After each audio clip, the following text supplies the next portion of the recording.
C'est une marche contre l'oubli.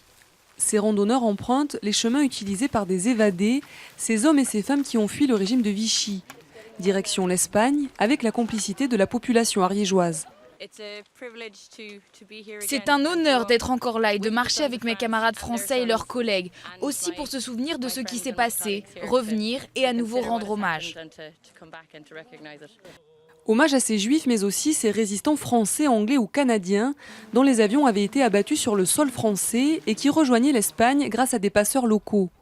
C'est le cas du père de cette Anglaise.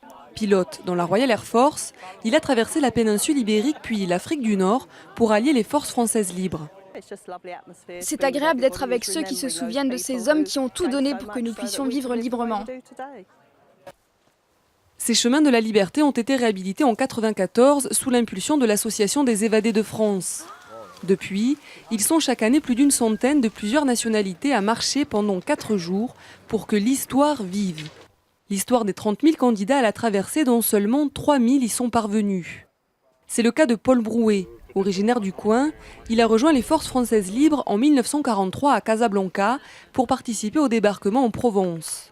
Depuis, il vient chaque année assister à la randonnée.